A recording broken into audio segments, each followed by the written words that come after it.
નમસ્કાર મિત્રો જવાહરભાઈ ચાવડાનો શું માર્ગ મોકળો થઈ ચૂક્યો છે? જવાહરભાઈનો વિધાનસભા સુધી પહોંચવાનો માર્ગ શું આમ આદમી પાર્ટીના ભંગાણ બાદ વધુ સરળ થઈ ચૂક્યો છે? જવાહર ચાવડા 2027માં શું માણાવદરથી આમ આદમી પાર્ટીના સિમ્બોલ સાથે ચૂંટણી લડી શકે છે? અને આ જ કારણોસર અત્યારથી તેના સોગઠા સેટ કરવામાં આવી રહ્યા છે, તખતો તૈયાર કરવામાં આવી રહ્યો છે. વિસ્તારથી વાત કરીએ. વાત એ છે કે માણાવદરના આમ આદમી પાર્ટીના ઇન્ચાર્જ કરશનદાસ બાપુ ભાદરકાએ રાજીનામું ધરી દીધું છે. આમ આદમી પાર્ટીને અલવિદા કહી દીધું છે. આમ આદમી પાર્ટીના નેતાઓ કહી રહ્યા છે કે હજુ અમે તેમને પાછા લઈ આવશું, પ્રયત્ન કરીશું, પણ વાત એ છે કે કરશનદાસ બાપુએ રિઝાઇન મૂકી દીધું છે. ઈસુદાન ગઢવીને સંબોધતો એક પત્ર લખી દીધો છે. કરશનદાસ બાપુ ભાદરકા આમ આદમી પાર્ટીના મુખ્ય પ્રવક્તાઓમાંના એક હતા. તે માણાવદર વિધાનસભા, જ્યાંથી જવાહર ચાવડા આવે છે, તેના ઇન્ચાર્જ પણ હતા. અતિ મહત્વની બાબત એ છે કે આજથી વિસાવદર ચૂંટણીનું પરિણામ આવ્યું એ પહેલા જ્યારે ઇન્ચાર્જ અને કો ઇન્ચાર્જની જાહેરાત કરવામાં આવી ત્યારે આમ આદમી પાર્ટી એક મેસેજ આપી રહી હતી કે તેના મુખ્ય નેતાઓ, જેમ કે તમે માણાવદર છે તો માણાવદરથી કરશન બાપુ છે, તમે ચોટીલા જાઓ તો ત્યાં રાજુ કરપડા હોય, એમ જે મુખ્ય નેતાઓ છે એમને એમની વિધાનસભામાં ઇન્ચાર્જ તરીકે જાહેર કર્યા હતા. ઈસુદાન હોય તો ઈસુદાને પોતે ખંભાળિયામાં પોતાને ઇન્ચાર્જ તરીકે જાહેર કર્યા હતા અને બાકી 12-15 જેટલા લોકોને કોઈ ઇન્ચાર્જમાં મૂકી દીધા હતા. એટલે તમે જે મુખ્ય નેતાઓ લો ને એમને પોતાની વિધાનસભામાં આપે ઇન્ચાર્જ જાહેર કર્યા હતા. એક ઈશારો હતો કે આ લોકો 2027માં વિધાનસભા ચૂંટણી લડી શકે છે, આ લોકો તૈયારી શરૂ કરી દે, એક વાત હતી. અને ત્યારબાદ આ વિશે આપણે ચર્ચા પણ કરી. પણ અત્યારે આમ આદમી પાર્ટીના માણાવદરથી જે ઇન્ચાર્જ હતા કરશન બાપુ, એમણે રાજીનામું ધરી દીધું છે.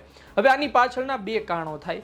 એક તો તેમણે જે લખ્યું છે કે ભાઈ સ્વાસ્થ્ય નથી સારું ને શુભેચ્છા, એ બધી વસ્તુ સાચી એક, ને બીજી વાત એ કે ખોટું છે, પણ એમની સાથે આમ આદમી પાર્ટીમાં જ તે અંદરો અંદર ડખા થઈ ગયા હોય અથવા તો એમની જ વિધાનસભામાં એમને પૂરતું જે સ્થાન મળવું જોઈએ એ ન મળતું હોય. આ બે વાત હોઈ શકે.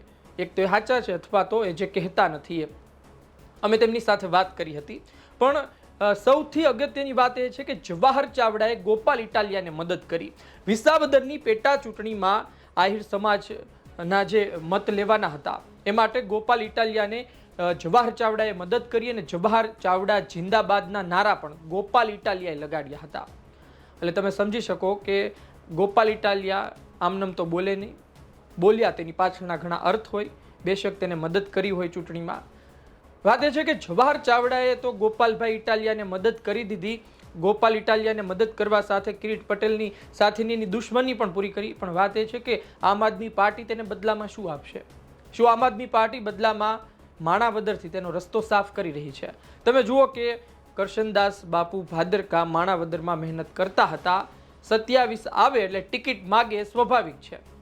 સમય આવે એટલે ટિકિટ માગે ત્યારે આમ આદમી પાર્ટી તેને શું કહે?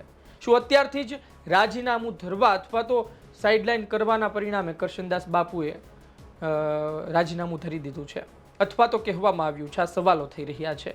અમે કરશનદાસ બાપુ સાથે વાત કરી હતી ને જવાહર ચાવડાને લઈને જ સવાલ પૂછ્યા હતા સીધા. તેમણે શું કહ્યું એ સાંભળો. અને બીજી વાત એ છે કે અમે એ પણ પૂછ્યું કે શું તમે 2027માં ચૂંટણી નહીં લડો? તેમાં તેઓ હસી ગયા હતા. તે બાબતે તેમણે શું કહ્યું અને એ પણ સાંભળો કે અમે કહ્યું કે આગળના સમયમાં જનતા માટે બોલતા રહેશો, વિપક્ષમાં જ રહેશો, પછી કોંગ્રેસ હોય કે આપ હોય કે પછી સત્તાધારી પક્ષ સાથે પણ જવાની ઈચ્છા. તેમાં પણ તેમણે શું કહ્યું સાંભળો. તમે જે વિધાનસભાના ઇન્ચાર્જ હતા બાપુ, એ વિધાનસભા એટલે કે માણાવદર, ને ત્યાં વર્ષોથી જવાહરભાઈ આજે ભાજપમાં એક્ટિવ નથી. કોંગ્રેસ વાળા એમને કદાચ સ્વીકારવા તૈયાર નથી. શું આમ આદમી પાર્ટીમાં રસ્તો ક્લિયર થયો છે અને આ જ કારણોસર તમે પીછેહટ કરી છે એવું કહી શકાય? એમાં જવાહરભાઈ મારા જૂના મિત્ર છે. અમે જયારે કોંગ્રેસમાં સાથે હતા ત્યારે, એ પછી બીજેપીમાં ગયા, હું આ બાજુ આવ્યા, અને સામસામે ચૂંટણી લડ્યા હોય એટલે એકબીજાના ચાહકોને સ્વાભાવિક છે કે પેલું થતું હોય. બાકી એવો કોઈ પ્રશ્ન નથી. માનો કે જવાહરભાઈ ત્યાંથી હજી તો જો કે અત્યારે ભેંસ પેલું કહે ને ભાગોળે ને દૂધ છાસ સાગોળે જેવી વાત છે. પણ એ કદાચ એને લીધે આ ડિસિઝન લેવાની ક્યાં જરૂર છે? ઇલેક્શન લડવું એ એક જ થોડું મહત્વનું છે. સંગઠનમાં એટલો પ્રેમ મળે, સ્ટેટ લેવલે તમને આટલો પ્રેમ મળતો હોય તો એ બધાની કમ્પેરમાં MLA તો બહુ દૂરની વાત છે. એટલે એ હું તમને વ્યક્તિગત કહું છું કે એ બાબતોને કોઈ લેવા દેવા જ નથી. મને એવું લાગે છે કે પાર્ટી હિતમાં જે રજૂઆતો હતી એ રજૂઆતો મેં જેમ પરિવાર હોય કે પાર્ટી હોય ડિસિપ્લિનના ભાગરૂપે કે જે રીતની આપણે રજૂઆત કરીએ પાર્ટી હિતની મેં બધી તો હું એ બધી હિતવાળી વાત રજૂઆતો શું કામે કરું કે આને આ કરીએ તો આપણી સ્પીડ વધશે. આંતરિક વાત છે જે હું તમને ના કહી શકું, બરાબર ને? એટલે એવો કોઈ જ પ્રશ્ન નથી. અને કદાચ તમને આ ટાઈપનો માણસ એ લગભગ બહુ લાંબા ટાઈમ પછી મળ્યો હોય છે, કોઈ પાર્ટી છોડીને રાજીનામું આપીને પાર્ટીની પ્રશંસા કરતો હોય. જી બાપુ, એટલા માટે જ ઘણા સવાલો થઈ રહ્યા છે. બાપુ સ્વભાવમાં જ નથી. બાપુ મારે એ જાણવું છે, તમે કહ્યું કે જવાહરભાઈ મિત્ર ચૂંટણી લડે આવનાર સમયમાં તમારું શું કહે છે, તમારું એનાલિસિસ શું કહે? તમે ત્યાં છો, બધું જોતા હશો, આપથી લડી શકે? એ આ પ્રશ્નનો જવાબ તો જવાહરભાઈ જ આપી શકે. નહીં, તમારા મત મુજબ બાપુ, તમે ત્યાં જોતા હોય, તમે એમને મિત્ર તરીકે જુઓ છો, તેમની કામગીરી જોતા. અત્યારે હજી સમજો કે અત્યારે જવાહરભાઈ બીજેપીમાં છે, બરાબર? હવે એને નક્કી કરવાનું હોય કે ભાઈ બીજેપીમાં રહેવાનું છે, નથી રહેવાનું, બીજેપી છોડીને પછી કઈ પાર્ટીમાં જવાનું છે, એ નિર્ણય તો જવાહરભાઈ નો હોય. માનો કે મેં હમણાં પોસ્ટ કરી રાજીનામાની, એ પેલા 2 મિનિટ પેલા કોઈને ખબર નહોતી, 2 કલાક પેલા પરિવારમાં ખાલી વાત થઈ હતી, બાકી સાચે કોઈને નહોતી ખબર. એટલે એ નિર્ણય તો જવાહરભાઈ અથવા તો જવાહરભાઈની કોઈ જગ્યાએ કોઈ પણ હોય તો એ જ લઈ શકે ને, એનો જવાબ પણ એ જ આપી શકે ને ભાઈ. શું તમે અત્યારે બાંહેધરી આપશો કે અન્ય પાર્ટીમાં કોઈ દિવસ નહીં જોડાવ, કે પછી તમે અત્યારે આ પાર્ટીમાં છો, ભવિષ્યમાં? આ જગતમાં કશું બાંહેધરી જેવું હોતું નથી ને આપવાની થતી પણ નથી. એટલા માટે ભવિષ્યમાં જઈ શકો એવું લોકો વિચારી શકે, એમાં માની શકે. હું નાનો હતો તો મારા માએ મને શીખવાડેલું, બેટા કાલની કોને ખબર છે, હે ને? એટલે પણ મારો ઉદ્દેશ આરામનો છે, એટલે મને નથી લાગતું કે મને એવો કોઈ પાછો વિચાર આવે. અને કરશન બાપુ ભાદરકાની એક એવી છાપ છે કે વાત ભલે સરળતાથી કરે પણ ડિસિઝનો ખૂબ ડેપ્થમાં વિચારીને પછી લઈએ. આ ડિસિઝન પણ મેં ખૂબ ડેપ્થમાં વિચારીને પછી લીધું છે. અને હું ફરીથી રિપીટ કરું છું કે આરામ માટેની વાત છે, પણ તમે આપણો એટલી વાત કરી, મેં બીજા મીડિયા સાથે વાત કરી, પાર્ટીને ઘસાતું એક વાક્ય હું નથી બોલ્યો. જી બાપુ, છેલ્લો સવાલ પૂછી લો આપને. જો તમે જે મત વિસ્તારથી આવો છો, મત વિસ્તારથી જવાહરભાઈ આવે, જવાહરભાઈ મંત્રી રહ્યા, નાની ઉંમરે ધારાસભ્ય બન્યા, બધું, અને કોંગ્રેસમાં એક મોટો ચહેરો, એમના પરિવારની એક ઓળખાણ. વાત એ છે કે જવાહરભાઈએ વંડી ટપી ભાજપમાં આવી ગયા પછી જવાહરભાઈ કોંગ્રેસ માટે ખરાબ નથી બોલતા, ન તો એ જોડાયા ત્યારે એના પાસે એ શબ્દો નથી હોતા. આજે તમે પણ આમ આદમી પાર્ટીને અલવિદા કહી ચૂક્યા છો. મારે તમને પૂછવું છે કે તમે કહ્યું કે ભાઈ શુભેચ્છા પાઠવી છે, હું આમ આદમી પાર્ટી વિશે ખરા, એ જવાહરભાઈ પણ નથી બોલતા આજ સુધી. મારો સવાલ એ છે કે ભવિષ્યમાં તમને સત્તાધારી પાર્ટી સાથે રહેવું ગમશે કે પછી ભવિષ્યમાં લોકો માટે લડતા રહેશો અને કોઈ પણ હોય પણ ભૂમિકા હંમેશા વિપક્ષની રહેશે? એ તો ભવિષ્યમાં જ ખબર પડે. પેલી વાત તો એ છે કે મારે જે હું સોશિયલ બેઝ ઉપર ને યુથ મોટિવેશન વાળી જે વર્ષોથી કરતો આવ્યું છે એ કરતો રહીશ.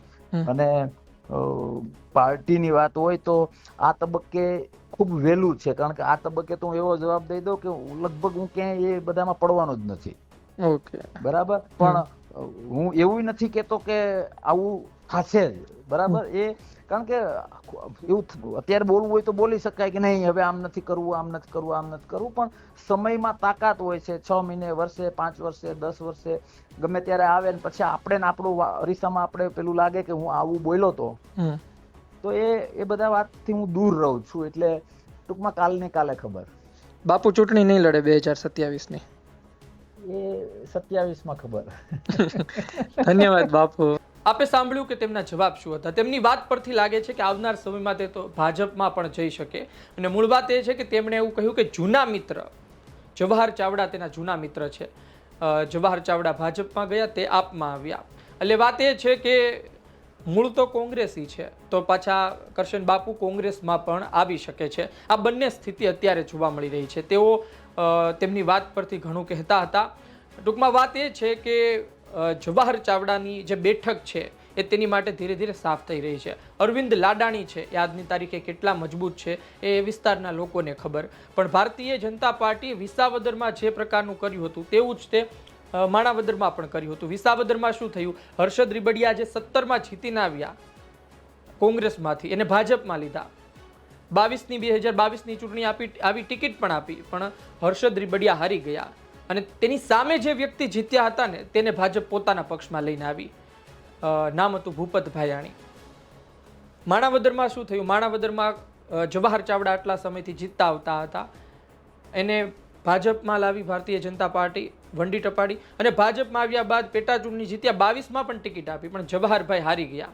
ભાજપે શું કર્યું? એની સામે જે જીત્યા હતા અરવિંદ લાડાણી, તેને પણ પક્ષમાં લઈ લીધા. આજે અરવિંદ લાડાણી પેટા ચૂંટણી જીતીને ધારાસભ્ય છે. વાત એ છે કે વિસાવદરમાં તો પરિણામ જોયું, હવે શું માણાવદરમાં તેનું પરિણામ ભાજપને મળી શકે છે? જવાહરભાઈ ચાવડાની તેનો દીકરો શું ચૂંટણી લડવા જઈ રહ્યો છે ને તેની માટે આમ આદમી પાર્ટી માણાવદરમાં સમીકરણ સેટ કરી રહી છે. આ સવાલો છે, આ વાત છે. આનો જવાબ આવનાર થોડા મહિનાઓમાં આપણને ખબર પડી જશે. જો કરશનદાસ બાપુ અન્ય પક્ષમાં જોડાય છે તો પછી જવાહરભાઈ ચાવડા માટે માર્ગ મોકળો થઈ જશે. ભારતીય જનતા પાર્ટીમાં જોડાય છે, કોંગ્રેસમાં જોડાય છે, જોવું રહ્યું. આપનું શું કહેવું છે કોમેન્ટ બોક્સમાં જરૂરથી જણાવજો. આ માહિતી પસંદ આવી હોય લાઈક કરજો, શેર કરજો. ધન્યવાદ.